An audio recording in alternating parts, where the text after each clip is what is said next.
शब्दांच्या एकूण 8 जाती आहेत. त्या 8 जातींपैकी 7वी जात उभयान्वयी अव्यय. साहेब उभय म्हणजे 2 किंवा अधिक, 2 किंवा 2 पेक्षा जास्त, आणि अन्वय म्हणजे संबंध. अन्वय म्हणजे संबंध. मग या शब्दशः या 2 शब्द जे जोडलेले आहेत उभय आणि अन्वय त्यालाच आपण म्हणतो उभयान्वयी. मग याच्यावरून व्याख्या होईल. उभयान्वयी अव्यय म्हणजे काय, तर 2 शब्द किंवा 2 वाक्य यांना जोडणारा अविकारी शब्द म्हणजे उभयान्वयी अव्यय. पुन्हा 2 किंवा अधिक शब्द किंवा वाक्य यांना जोडणाऱ्या अव्ययाला उभयान्वयी अव्यय असे म्हणतात. उदाहरणार्थ आई आणि बाबा. आई आणि बाबा गावी गेले. आई आणि बाबा गावी गेले. 2 शब्द किंवा 2 वाक्य, 2 शब्द किंवा 2 पेक्षा अधिक, बरं, 2 शब्द किंवा 2 पेक्षा अधिक शब्द यांना जोडणारा किंवा 2 वाक्य जोडणारा. मग 2 शब्द कोणते आहेत, आई आणि बाबा यांना जोडणारा शब्द आणि हा काय झाला उभयान्वयी अव्यय. मग आपण म्हणू 2 किंवा अधिक शब्द किंवा वाक्य यांना जोडणाऱ्या अव्ययाला उभयान्वयी अव्यय म्हणतात.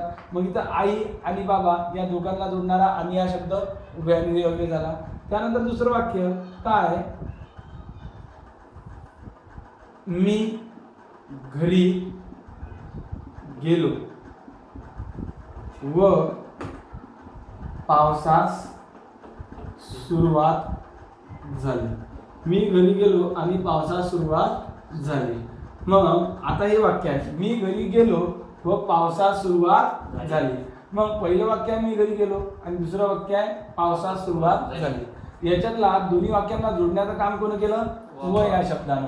मग एक लक्षात ठेवा, 2 शब्द किंवा 2 वाक्य यांना जोडणाऱ्या अविकारी शब्दाला उभयान्वयी अव्यय असे म्हणतात. मग काल आपण पाहिलं होतं की वाक्याला अर्थपूर्ण करण्याचं काम शब्दयोगी अव्यय करते. तसंच 2 किंवा अधिक वाक्य किंवा 2 किंवा अधिक शब्द यांना जोडण्याचं काम उभयान्वयी अव्यय करतात. मग उभयान्वयी अव्यय खूप साहेब काय, गड आला पण सिंह गेला. या वाक्यातलं गड आला हे वाक्य झालं आणि सिंह गेला हे दुसरं वाक्य झालं. या दोघांनाही जोडण्याचं काम केला पण काय होणार आहे, उभयान्वयी अव्यय. विश्वजित व ऋतिक गावाला गेला. विश्वजित आणि ऋतिक यांना जोडण्याचं काम केलं व काय झाला, उभयान्वयी अव्यय. बरोबर आहे ना. प्रफुल्लने खूप अभ्यास केला म्हणून तो यशस्वी झाला. प्रफुल्लने खूप अभ्यास केला हे पहिलं वाक्य आणि तो यशस्वी झाला हे दुसरं वाक्य. याच्यातला या दोघांनाही जोडणारा म्हणून हा शब्द काय झाला, उभयान्वयी अव्यय. म्हणजे 2 वाक्य किंवा 2 शब्द यांना जोडणाऱ्या शब्दाला उभयान्वयी अव्यय असे म्हणतात. उभयान्वयी अव्ययाचे 2 प्रकार. पहिला आहे तो प्रधानत्व सूचक उभयान्वयी अव्यय. प्रधानत्व सूचक उभयान्वयी अव्यय. आणि दुसरा आहे तो गौणत्व सूचक.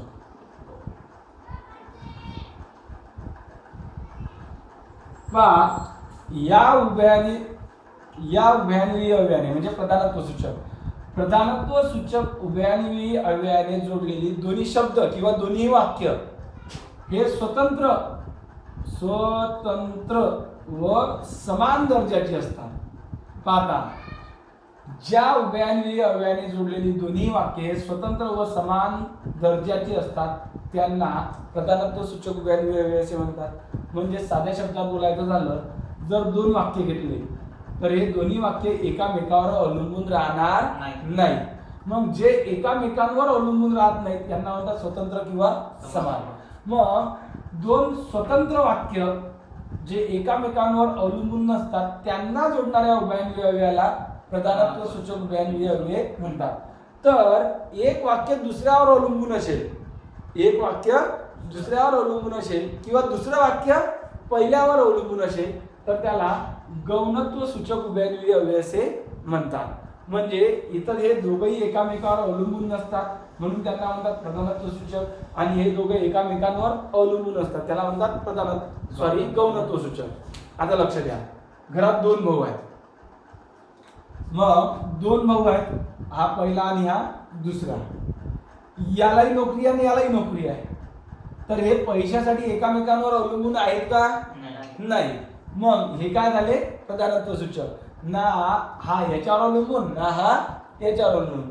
पण एकाच घरात दोन भाऊ आहेत, बरोबर आहे. मोठा नोकरीवर लागला आणि लाईना चालूच आहे पोलीस भरतीची तयारी, बरोबर आहे ना. मग पहिला नोकरीवर लागला आणि दुसऱ्याची तयारी चालूच आहे. म्हणजे हा दुसरा कोणावर अवलंबून आहे? पहिल्यावर अवलंबून आहे. हा दुसरा पहिल्यावर अवलंबून आहे. म्हणजे कोणीतरी कोणावर अवलंबून आहे, याला म्हणतात गौणत्व सूचक. आणि एक जरा ठेवा, हा जो दुसऱ्यावर अवलंबून नाही याला म्हणतात प्रधान वाक्य, आणि हा दुसऱ्यावर अवलंबून आहे त्याला म्हणतात गौण. काय म्हणतात त्याला? गौण वाक्य. आणि या दोघांचंही मिळून जे तयार होते त्याला गौणत्व सूचक वाक्य असे म्हणतात. मग याच्यात पहिला कोणावर अवलंबून दुसरा कोणावर अवलंबून आहे? असं येऊ शकतात, एका घरात दोन भाऊ आहेत, दुसऱ्या नोकरीवर लागला आणि पहिला नोकरीवर लागला नाही, तरी हा कोणावर अवलंबून आहे? दुसऱ्यावर. म्हणजे इथं लक्षात घ्या, इथं दोघही भाऊ नोकरीवर आहे, तर इथं दोन पैकी एक जण हा दुसऱ्यावर अवलंबून आहे, याला म्हणतात गौणत्व सूचक. मग पाहता, उभे आणि अव्यय, दोन किंवा अधिक वाक्य किंवा शब्द यांना जोडणाऱ्या अविकारी शब्दाला उभयान्वयी अव्यय असे म्हणतात. आणि ज्या उभयान्वयी अव्ययाने दोन स्वतंत्र किंवा समान दर्जाची वाक्य जोडली जातात त्याला प्रधानत्व सूचक उभयान्वयी अव्यय असे म्हणतात. तर एक वाक्य हे दुसऱ्या वाक्यावर अवलंबून असेल आणि त्या वाक्यांना जोडण्याचं काम जे उभयान्वयी अव्यय करत असेल त्याला गौणत्व सूचक उभयान्वयी अव्यय असे म्हणतात. प्रत्येक पहिले बाहेर पडून देत आपण पाहता, प्रधानत्व सूचक उभयान्वयी अव्ययाचे 4 प्रकार. किती प्रकार? 4. प्रधानत्व सूचक उभयान्वयी अव्ययाचे 4 प्रकार. पहिला समुच्चय बोधक उभयान्वयी अव्यय. दुसरा विकल्प बोधक उभयान्वयी अव्यय. तिसरा न्यूनत्व बोधक उभयान्वयी अव्यय. आणि चौथा प्रकार पडतो मित्र याचा परिमाण नाही, परिणाम वाचक, परिणामवाचक किंवा परिणाम बोधक. परिणाम बोधक उभयान्वयी अव्यय. याचे सुद्धा 4 प्रकार पडतात. स्वरूप दर्शक, कारण दर्शक, उद्देश दर्शक आणि संकेत दर्शक असे एकूण त्याचे किती प्रकार आहेत? 4. मग उभयान्वयी अव्ययाचे 2 प्रकार, प्रधानत्व सूचक वाक्य आणि गौणत्व सूचक वाक्य. मग हे दोन्हीचे दोन्ही कसे असतात? स्वतंत्र व समान दर्जाचे असतात. पहिल्यांदा हे 4 पाहू, नंतर ते 4 पाहू.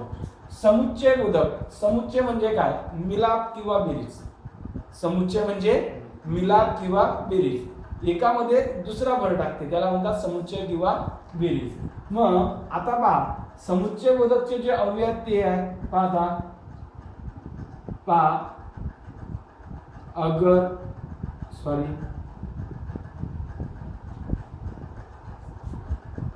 आणि,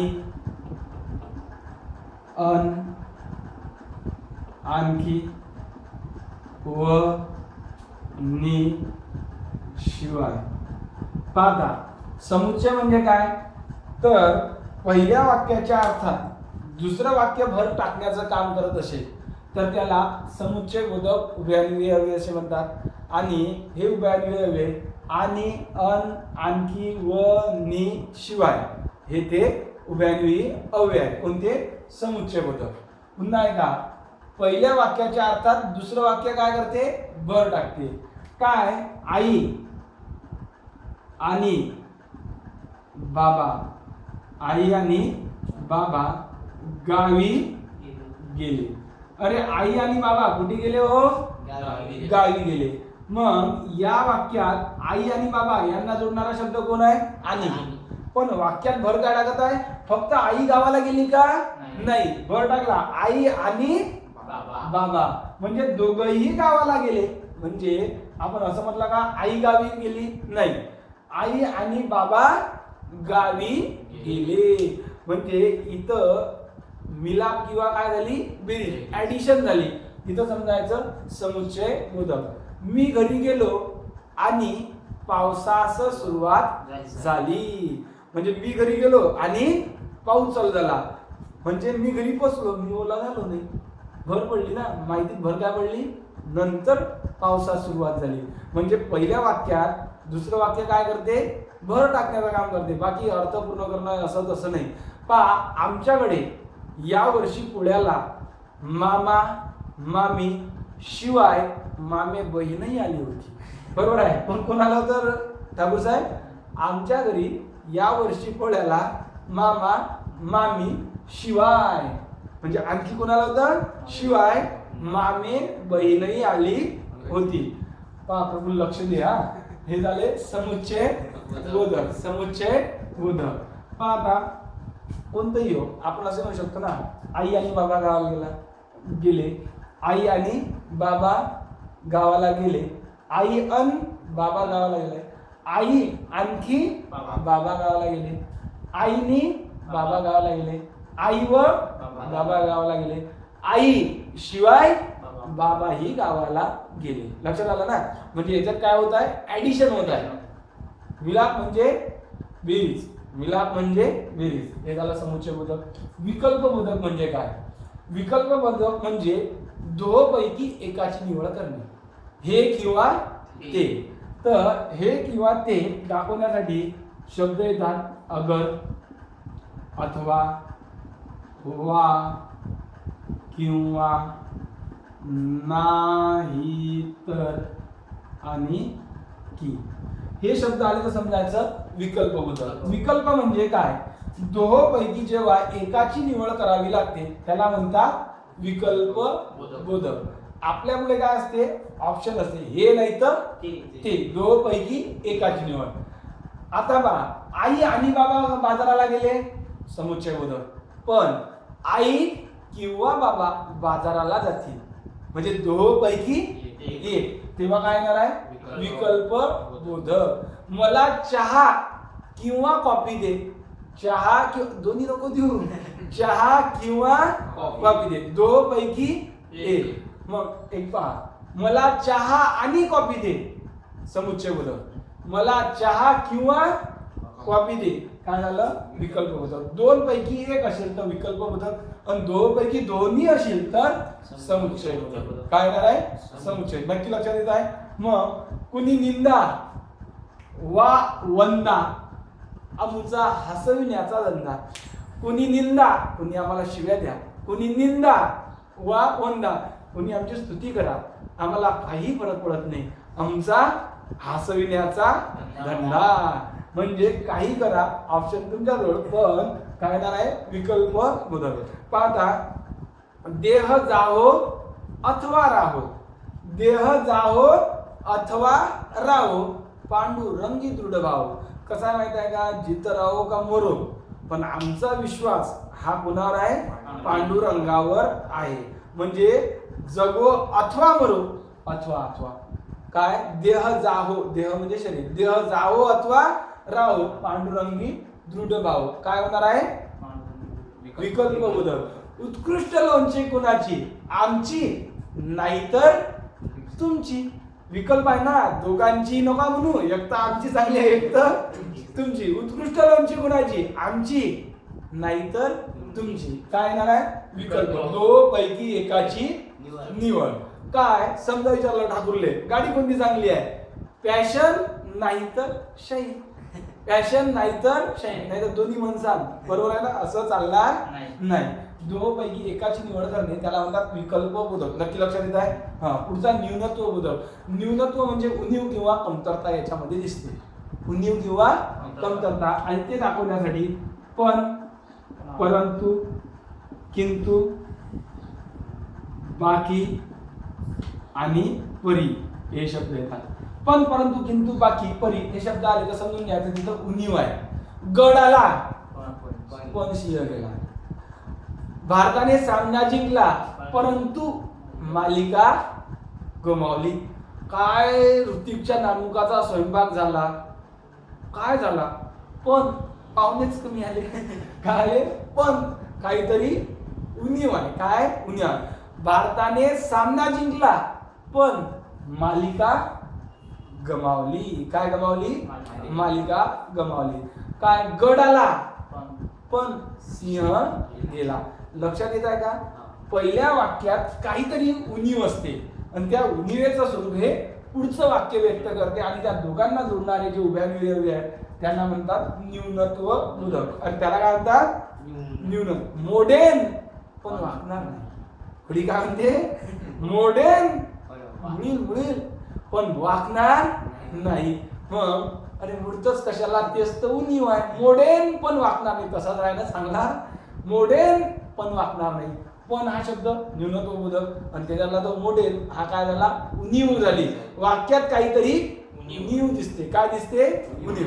काय असते माहिती आहे का? आपल्याकडचा कार्यक्रम एकदम दम होते पण आपला एखादा विरोधक दिसते, तो मस्त येते संध्याकाळी. त्याला माहित असते की असा कार्यक्रम तर आतापर्यंत गावात झाला नाही, पण आता याच्यात काहीतरी खोट काढणं आहे. काय काढणं आहे? खोट काढणं आहे. तर मग तो इथे मस्त बसते आपल्याला, असं तसं मस्त कार्यक्रम झाला, भारी, खूप पाहुणे आले, एकदम माहोल मजा आली, पण ते पाणीच जरा जास्त थंड होतं. पण पिऊ नको पण पाणीच जरा जास्त थंड. काय काढली त्यानं? बरोबर आहे ना? खोड काढली. मरावे परी कीर्ती रूपी उरावे. परी हा शब्द काय? काय उणीव दाखवते ना. मरावे परी कीर्ती रूपावे. मग तुम्ही म्हणसाल की याच्यात उणीव आणि कमतरता काय? मरावे परी कीर्ती रूपी उरावे. अरे ठाकूर साहेब, मरणच तर उणीव आहे. जगावे परी कीर्ती रूपी उरावे असं म्हणायचे. तर तो मरावे परी कीर्ती रूपी उरावे म्हणजे पण, परंतु, किंतु, बाकी, परी हे शब्द काहीतरी उणीव दाखवण्यासाठी येतात आणि ज्याही वाक्यात ते येतात त्यांना म्हणायचं न्यूनत्व बोधक. न्यूनत्व बोधक म्हणजे काय? उणीव किंवा कमतरता. पहिल्या वाक्यात काहीतरी उणीव आहे आणि जे उणीव आहे ते दाखवण्याचं काम पुढचं वाक्य करते, त्याला म्हणतात न्यूनत्व बोधक. पाहता काय? ऋतिकने खूप अभ्यास केला पण नापास झाला. काय झाला ना? का पण काय आला? न्यूनत्व. बरोबर आहे ना? चला परिणाम बोधक. परिणाम आतापर्यंत आपण परिमाण घेत होतो. परिमाण म्हणजे संख्या, पण परिणाम म्हणजे ठाकूर साहेब जे भोगत आहोत ते. परिणाम म्हणजे काय? जे भोगत आहोत ते. आता परिणाम म्हणजे काय? तर पहिल्या वाक्यातील क्रियेचा परिणाम हा पुढच्या वाक्यात दिसत असेल. पहिल्या वाक्यातील क्रियेचा परिणाम हा पुढच्या वाक्यात दिसत असेल तर त्याला परिणामबोधक वाक्य असे म्हणतात. आणि ते वाक्य जोडण्यासाठी म्हणून तस्मात अतयव त्यामुळे की म्हणजे असे अनेक शब्द येतात. एवढं त्यांना ठेवायचं. पहिल्या वाक्यातील क्रियेचा परिणाम हा पुढच्या वाक्यात दिसला पाहिजे. पाहता काय? ऋतिकने खूप अभ्यास केला म्हणून तो पास झाला. पहिल्या वाक्यातल्या क्रियेचा परिणाम काय? ऋतिकने खूप अभ्यास केला. मग याचा परिणाम काय होईल? म्हणून तो यशस्वी झाला, पास झाला. म्हणजे पहिल्या वाक्यातील क्रियेचा परिणाम पुढच्या वाक्यात दिसते. नाक दाबले की तोंड उघडते. की पहिल्या वाक्यात क्रियेचा परिणाम काय? नाक दाबलं बंटीचं. नाक दाबले की तोंड उघडले. पहिल्या वाक्यातील क्रियेचा परिणाम पुढच्या वाक्यात. मी खूप अभ्यास केला त्यामुळे मला यश मिळाले. पहिल्या वाक्यातल्या क्रियेचा परिणाम पुढच्या वाक्यात. माझे एक गणित चुकले. ठाकूर साहेब आले त्या दिवशी पेपर घेतला तर काय आले भांडत. का सर हे कसं काय झालं? मग मी त्यांना सांगितलं तुमचे एक गणित चुकले अतएव तुम्हाला 2 गुण कमी मिळाले. किंवा विश्वजितचे एक गणित चुकले अतएव त्याला 2 गुण कमी मिळाले. 2 गुण का कमी मिळाले? कारण की त्याचं एक गणित चुकलं. पहिल्या वाक्यातील क्रियेचा परिणाम पुढच्या वाक्यात दिसते. मी खूप मेहनत केली म्हणून मी यशस्वी झालो. यशस्वी लोक सांगतात ना मी खूप अभ्यास केला म्हणून मी पास झालो. ऋतिक सांगते. बरोबर आहे ना? काय? माझे एक गणित चुकले अतएव मला 2 गुण कमी मिळाले. कोण सांगते? विश्वजित सांगते. बरोबर आहे ना? म्हणजे पहिल्या वाक्यात काहीतरी क्रिया झालेली आहे त्याचा परिणाम पुढच्या वाक्यात दिसले. नाक दाबले की तोंड उघडते. पहिली क्रिया केली, दाब दाबलं कुणाचं की काय उघडते, तोंड उघडते असं म्हणतात ना. त्यानंतर काय, यंदा प्रभूंचा काही विषय नाही, यंदा कर्तव्य नाही तस्मात वधू परीक्षा नाही. म्हणजे गड्याचं यंदा लग्न नाही.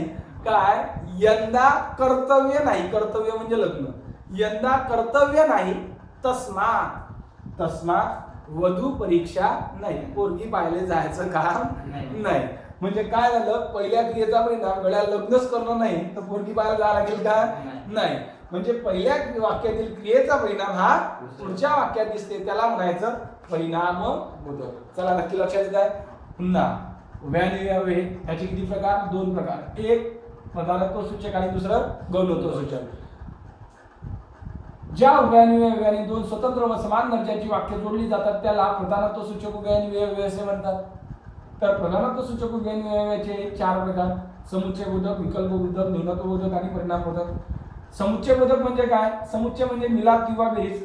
पहिल्या वाक्याच्या अर्थात दुसरे वाक्य भर टाकण्याचं काम करत असेल तर त्याला समुच्चय बोधक वाक्य असे म्हणतात. आणि हे वाक्य आणि आणखी व नि शिवाय या उभ्या आणि अव्ययाने जोडले जातात. आई आणि बाबा बाजाराला गेले, समुच्चय झाला. आई सोबत कोण गेले, बाबा.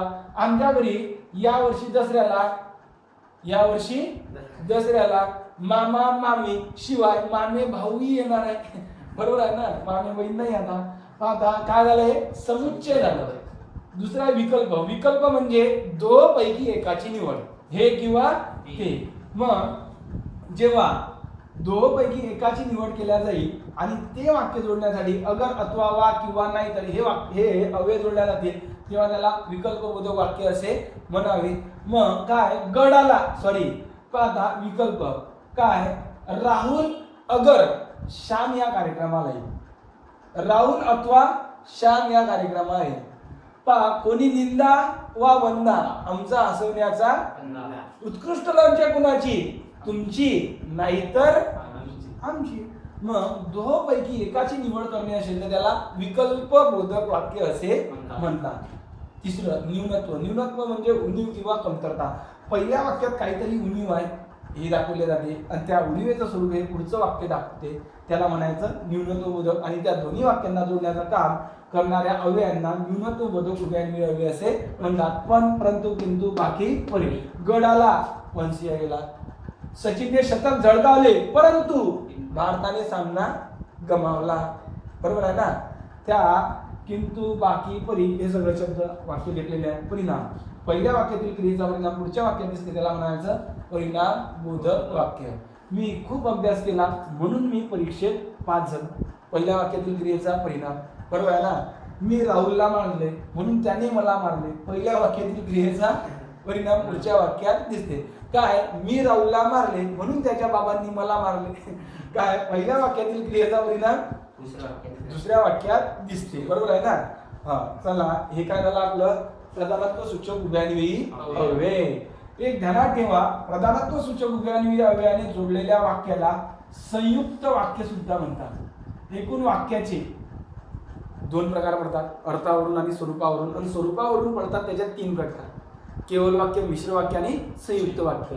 त्यातलं प्रधानत्व सूचक वाक्य हे संयुक्त वाक्य असतात. कोणते वाक्य असतात, संयुक्त वाक्य असतात. आपण पुढे पाहूया. फक्त एवढं लक्षात ठेवा की प्रधानत्व सूचक उभ्या आणि अव्ययाने जोडलेले वाक्य हे संयुक्त वाक्य असतात. तर गौणत्व सूचक उभ्या आणि अव्ययाने जोडलेले वाक्य हे मिश्र वाक्य असतात. कोणते वाक्य असतात, मिश्र वाक्य असतात. आता आपण सध्या कोणते घेतलेले आहेत, अरे बोला हो जरा. प्रधानत्व सूचक उभ्या आणि अव्यय. आता आपण मित्र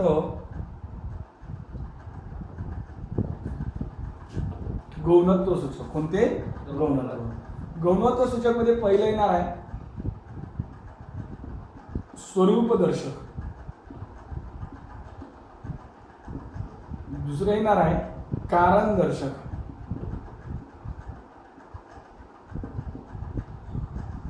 तिसरं येणार आहे उद्देशदर्शक आणि चौथं येणार आहे संकेतदर्शक. संकेतदर्शक. आता लक्ष द्या, स्वरूपदर्शक म्हणजे काय. पहिल्या वाक्याचं स्वरूप जेव्हा पुढचं वाक्य सांगते तेव्हा त्याला स्वरूप दर्शक. गौणत्व सूचक वाक्य तर सांगितले मी की यामध्ये एक प्रधान वाक्य आणि एक गौण वाक्य असते. एक वाक्य दुसऱ्यावर आधारित किंवा दुसरं वाक्य पहिल्यावर आधारित असते. मग आता आहे का स्वरूप दर्शक म्हणजे काय? पहिल्या वाक्याचं स्वरूप जेव्हा दुसरं वाक्य व्यक्त करते तेव्हा त्याला म्हणायचं स्वरूप दर्शक वाक्य. आणि त्याचे अवयव आहेत म्हणजे, म्हणून, की आणि जे. हे 4 अवयव आले तर त्याला समजून घ्यायचं स्वरूप दर्शक. पण हेच अवयव इकडे सुद्धा आहे तर अर्थावरून ध्यानात घ्यायचं आपण. आता पहा कसं स्वरूप दर्शक. 1 डझन म्हणजे 12 वस्तू. 1 डझन म्हणजे 12. अरे 1 डझन म्हणजे 12. आता लक्ष द्या, 1 डझन हे पहिलं वाक्य आहे. याचं स्वरूप कोण व्यक्त करते? 1 डझन म्हणजे किती? पहिल्या वाक्याचं स्वरूप हे दुसरं वाक्य व्यक्त करते आणि त्याला जोडणारा अवयव म्हणजे काय येणार आहे? स्वरूप दर्शक. याचं स्वरूप कोण दाखवते? 12 आणि त्याला जोडण्याचं काम कोण करते? पाहता, शिवाजी म्हणून शहाजीस एक पुत्र होते. काय? शिवाजी म्हणून शहाजीस पुत्र होते. अरे शिवाजी महाराजांच्या वडिलांचं नाव होतं शहाजी महाराज. शिवाजी म्हणून शहाजीस पुत्र होते. तर लक्षात ठेवा, शिवाजी हे पहिलं वाक्य आहे आणि पहिल्या वाक्याचं स्वरूप कोणतं आहे? हे. शिवाजी कोण होते? शहाजीचे पुत्र होते. म्हणजे पहिल्या वाक्याचं स्वरूप दुसरं वाक्य व्यक्त करते आणि ते जोडण्यासाठी पहिल्यांदा म्हणजे वापरलं. आता काय वापरलं? म्हणून वापरलं. म्हणजे पहिल्या वाक्याचं स्वरूप जेव्हा पुढचं वाक्य व्यक्त करते त्याला म्हणायचं स्वरूप दर्शक. मग काय? 1000 म्हणजे 1000 म्हणजे 1 लक्ष म्हणजे 100,000 जे काही असते. त्यानंतर असे अनेक शब्द येणार आहेत. काय? 1 ग्रोस म्हणजे 144. त्यानंतर संभाजी म्हणून शिवाजीच पुत्र होते. मग इथे काय झालं? कालिदास म्हणून एक कवी होते. कालिदासांचं वर्णन आहे ना, कोण कालिदास? एक कवी. त्यानंतर की गुरुजी म्हणाले की आता तरी अभ्यासाला लागावे. गुरुजी म्हणाले की काय म्हटलं मास्तर ना? पुढे म्हटलं की आता तरी अभ्यासाला लागावे. काय होणार आहे साहेब? स्वरूप दर्शक. पुढचं जे. काय? जे. विनंती जुन्या काळी लिहित होते ठाकूर साहेब. विनंती अर्ज ऐसा की जे. पत्राची सुरुवात अशी होत होती की विनंती अर्ज ऐसा की जे. आणि जे नंतर पूर्ण भारूड आमच्या गल्लीत असं नाही, आमच्या गल्लीत तसं नाही, नाल्यात तुंबल्या. बरोबर आहे ना? मग पहिला अर्ज काय? विनंती अर्ज ऐसा की जे. आणि या जे नंतर पूर्ण गावातलं भारूड, हे नाली बंद आहे, तो रस्ता चालू आहे, त्या गल्लीत काम झालं. बरोबर आहे ना? म्हणजे पहिल्या वाक्याचं स्वरूप कुठे माहित पडते? पुढे. म्हणजे म्हणून, की, जे हे असे शब्द आहेत की जे पहिल्या वाक्याचं स्वरूप पुढे दाखवतात. त्यांना म्हणायचं स्वरूप दर्शक. काय म्हणायचं त्याला? पुढचा आहे कारण दर्शक. त्याचे अवयव आहे कारण, कारण की, का की. कारण त्याला कारण की लागलं आणि हा का आणि हा की, का की. काय? कारण दर्शक म्हणजे काय? याच्यात कारण दाखवल्या जाते. ऋतिक पास झाला कारण त्याने अभ्यास केला. ऋतिक पास झाला कारण की त्याने अभ्यास केला. ऋतिक पास झाला का की त्याने अभ्यास केला. मला हीच वस्तू हवी कारण की ती स्वदेशी आहे. कारण की ती स्वदेशी आहे. बरोबर आहे ना? काय झालं हे? कारण दर्शक. पण कारण दर्शक सांगायचं कामच नाही ठाकूर साहेब आपल्याला. ठाकूर साहेब आज का लेट आले? कारण की मी अकोल्याला गेलो. कारण तर खिशातच असतात आपले. बरोबर आहे? कारण दर्शक. बरोबर आहे ना? काय? बंटी आज खूप उशिरा आला कारण की माझा ऑनलाईन क्लास होता. कारण खिशातच असतं. बरोबर आहे ना? काय ऋतिक आज जरा उशिरा आला कारण की माझी सायकल पंक्चर झाली होती.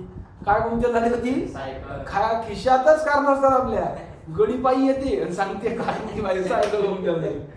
काय झालं? कारण दर्शक. पुढचा उद्देश, याच्यात काय दाखवला जातो? उद्देश दाखवल्या जातो. पहा आता उद्देश दाखवण्यासाठी म्हणून याच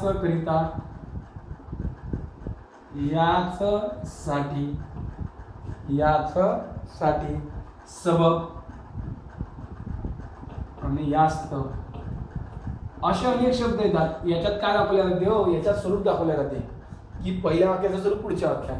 याच्यात कारण दिलं जाते ठाकूर साहेब, बरोबर आहे ना? काय हा पंखा कमी फिरत आहे कारण की तो बिघडला. बरोबर आहे ना? कारण दर्शक याच्यातच आहे.